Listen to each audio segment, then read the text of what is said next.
Welcome to OM Report by Alpar, your interview-focused podcast on topics from online marketing to internet startups.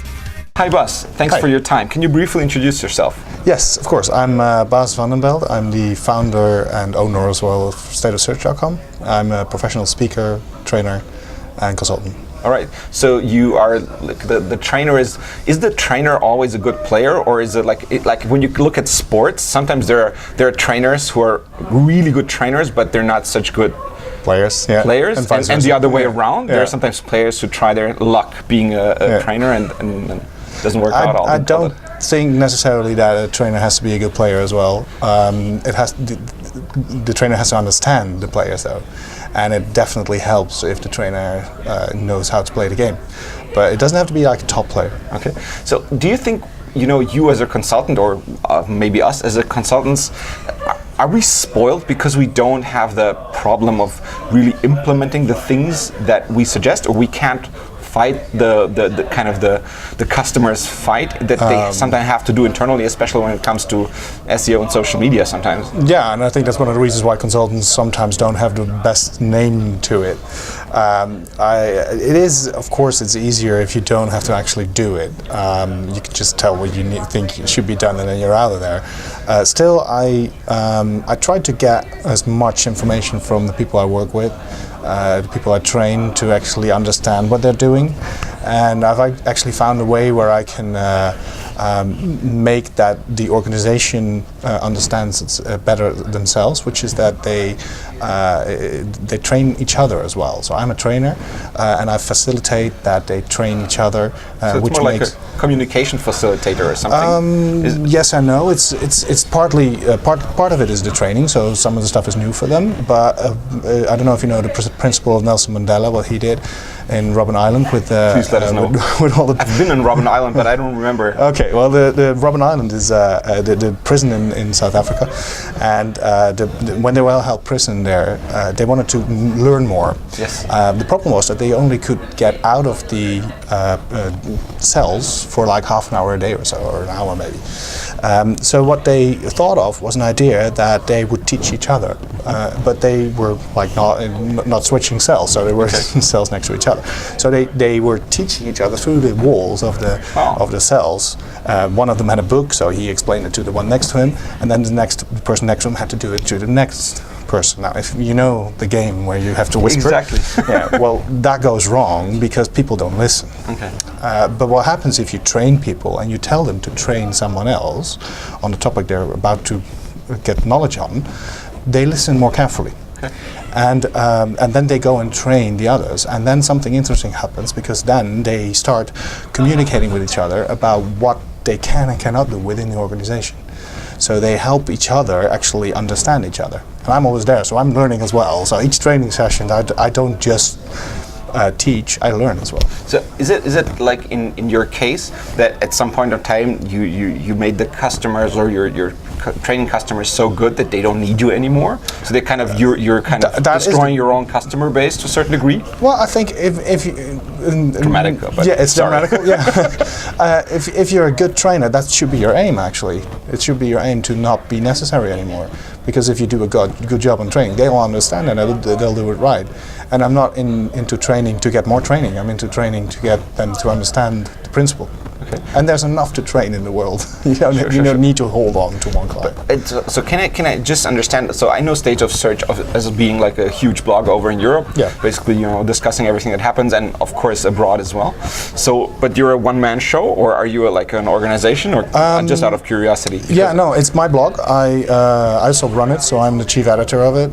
We have at the moment about 30 to 35 people writing for it, and this year we set up an editorial team as well. Okay. So we have 6 people who also look at the content. We have a person who's responsible for all the event stuff, a person who's responsible for all the tool stuff. So I don't have to do it all alone anymore. Okay, but it's like something completely separate from your work as a speaker and work as a coach. Yes, it helps me with my profile, and it helps, of course, understand what's going on. And what we do try to do when writing is one of the assignments bloggers always get. Bloggers don't get that much assignments, but the one thing they need to think about always is, okay, so who is this for, and how does it help that person getting forward? And when we talk about like developments within the industry, there's always the question, so what? So what does this mean? So yeah, it's nice that we have a new feature on Facebook. What's the conclusion? What's the conclusion? What can you do with it? Okay. So and there is an overlap. Okay, and you're also a lively preacher of the social and search convergence, right? So when did you say, okay, wow, this is so big, I have to, this is my focus area? Because I can't recognize, because suddenly it's been there, and it's like, wow, the dominant topic Bas is always talking about is like pushing it. So I've been actually pushing it for the last 3 or 4 years, I think. The interesting thing is that I'm originally a history student, so I learned about what went on in history. And I've said in several of my talks, if you look back at history, we've been doing social and search forever. When you were like in the Roman era, you needed an answer, you went to the oldest person in town and you asked them a question, and that's search. And actually, Jesus is a good example of who's done social, right? He had 12 followers, and then he got his message across to a lot of different people. So I've always had like a different vision on the industry, as most people have. I've never been too tactical. I've always been trying to look at the strategical. So I kind of noticed when social came much more on that the behavior of people was the same as offline. And I figured if you look at people and you take that behavior and you translate that to what's going on online, you see patterns. And I noticed that Google saw the same patterns. And actually, I was lucky to predict what Google was going to do with Google+. Before they actually launched it, I was at SMX London, and I explained this is what I think is going to happen. And actually, 3 months later, that actually happened. So that was lucky. So it wasn't like a one moment. It's like taking my vision on how the world works and translating that to online. You see patterns. All right. What do you think about Facebook graph search? Do you think that people already understand what they can do with it? Because absolutely not. I permanently see examples of like, oh, I can do even that with that. It's like, whoa, that's scary. Yeah. For me, it's rather scary, and I still need to experiment to figure out what I can actually do with it, and think of use cases. And the use cases are so much different than we've learned in a dozen years of using Google, right? Yeah. So what's your thoughts on completely that? different. Well, it is scary. That's for sure. I've done searches where we can find people working at a university who like guns, for example, or people who are working for Facebook and like porn, and you can get information about personal people, which is kind of scary. So for marketers, it's interesting because you can find out a lot of information about who's on Facebook and how they are responding to things, and you can make like connections between different topics and see that if you talk about one topic, then another topic will show up for them as well, because those people are influencing another topic. So when it comes to influencing people as a marketer, I think it's an interesting tool. When it comes to actually using it as a search engine, I don't think that people will be looking for specific answers as they do on Google. So it's not a direct competitor of Google search, because I don't see myself looking for a new watch on Facebook, for example, or a comparison of watches or shoes or whatever. But you do see that people have interests and want to be in groups, so they want to have connections with similar people who have similar interests. And I think that is something where Facebook Graph Search really can help. How about two cases for you, just to judge, what would be the right search engine? Let's say if I'm looking for good music as a keyword, then I think, that would be so stupid to type into Google. Yeah. But it would totally make sense to try at least search it on Facebook in the right way. But Yes. people just don't know yet. And the other thing is, how about, we're here in New York. If I'm looking for hotels in New York, at Google, I see like 5,000 results. Is that still really helpful? Or should I, probably try Facebook? The travel is a difficult one, actually. I think if to be honest, if you would do a search for a hotel and you want both the hotels and knowing that some of your friends have been there, I might actually go to Bing, at least in the US, Okay. which sounds maybe weird because Bing is not doing too well, especially in Europe. It's really small, of course. But Bing knows how to combine the two. So you have, if you do a search for a hotel in New York on Bing, and you are in New York, you have to use the US Bing search engine for that. You can see in your sidebar, you can see which of your friends, whether or not talk about that specific topic, and that helps. Okay. So also for the music suggestions, like what new music to listen to, you would also choose Bing, or would you try that with Facebook? No, I would try probably Facebook, but I think it's a combination of things. Actually, it's how Facebook, for example, connects to Spotify. So it's not just about one search engine anymore. I don't think people just choose one search engine. Problem with search engine, or at least the name search engine, if you look at the list, so Google's the biggest search engine, Spotify is a search engine. YouTube is a search engine, Facebook is a search engine, Twitter is a search engine. So it's actually a completely different playing field, and people are using different types of search engines for different types of searches. Like, for example, good music.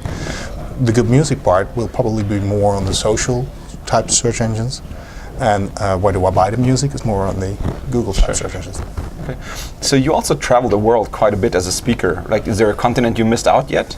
Asia. Yeah. Asia, not yet? No, wow. I've not spoken in Asia. Okay. And Africa. That's, okay. Yeah. So what are like differences that you see and recognize? I mean, you're not just there as a speaker, you also listen to what people are, talking and doing the other presentations. What do you see that are differences that exist? Well, you see a lot of cultural differences. So people being more, like in the UK or in the Netherlands, they're more easy when it comes to, Netherlands has two different ways, but when it comes to privacy issues, I think Germany is much more difficult when it comes to privacy issues.